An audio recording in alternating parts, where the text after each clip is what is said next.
उसके जीवन में कई घटनाएं घटित हुई जो आगे चलकर उसके विनाश का कारण बनी।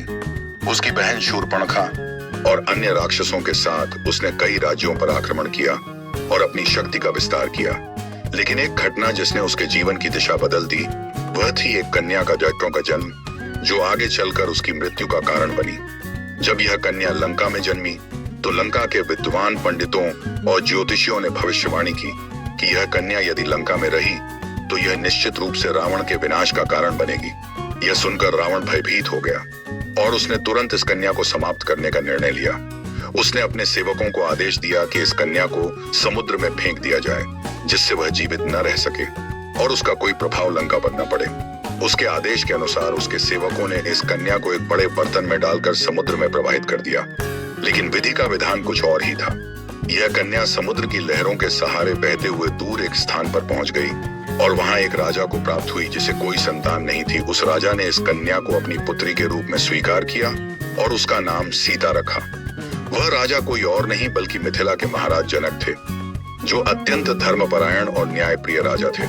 उन्होंने सीता को स्नेहपूर्वक पाला और उनका पालन पोषण राजमहल में राजकुमारी के रूप में किया। समय बीतता गया और सीता बड़ी हुई।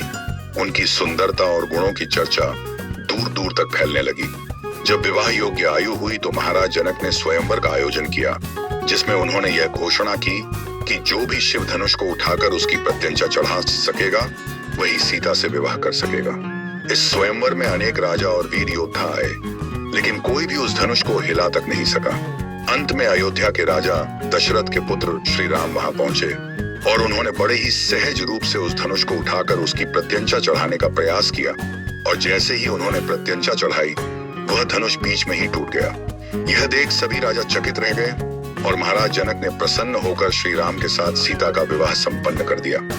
इस प्रकार वह कन्या जिसे रावण ने समुद्र में फेंक दिया था वह आगे चलकर श्री राम की अर्धांगिनी बनी और रावण के विनाश का कारण बनी। जब श्री राम और सीता अपने विवाह के बाद अयोध्या पहुंचे तो कुछ समय बाद महाराज दशरथ ने श्री राम को अपना उत्तराधिकारी घोषित करने का निर्णय लिया।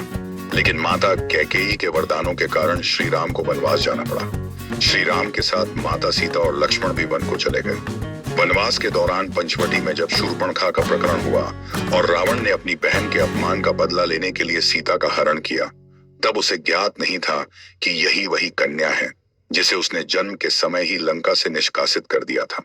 यदि रावण ने उस भविष्यवाणी पर और ध्यान दिया होता और इस बात को गहराई से समझा होता तो शायद वह सीता का हरण करने की भूल न करता। लेकिन अहंकार और क्रोध में उसने यह नहीं सोचा कि यह वही कन्या हो सकती है जो उसके विनाश का कारण बनेगी। रावण ने माता सीता को लंका में अशोक वाटिका में बंदी बनाकर रखा और उन्हें तरह तरह से भयभीत करने का प्रयास किया। लेकिन माता सीता ने उनकी किसी भी बात को नहीं माना और अपने पति श्री राम की प्रतीक्षा करती रहीं। उधर श्री राम ने जब सीता के हरण की बात सुनी तो वे अत्यंत दुखी हुए और उन्होंने माता सीता को खोजने के लिए सुग्रीव और हनुमान का साथ लिया। हनुमान जी लंका पहुंचे और उन्होंने अशोक वाटिका में माता सीता को खोजा और उन्हें श्री राम का संदेश दिया। इसके बाद जब रावण ने हनुमान जी को बंदी बनाया और उनकी पूंछ में आग लगवाई तो हनुमान जी ने पूरी लंका को जलाकर संदेश दिया कि अब लंका का विनाश निश्चित है। इसके बाद श्री राम ने अपनी वानर सेना के साथ लंका पर आक्रमण किया और भीषण युद्ध हुआ। इस युद्ध में रावण के सभी पराक्रमी योद्धा मारे गए। अंत में श्री राम ने रावण का वध कर दिया और माता सीता को मुक्त करवाया। इस प्रकार वह कन्या जिसे रावण ने अपने महल में रहने से मना कर दिया और समुद्र में फेंकवा दिया था वही उसके विनाश का कारण बनी।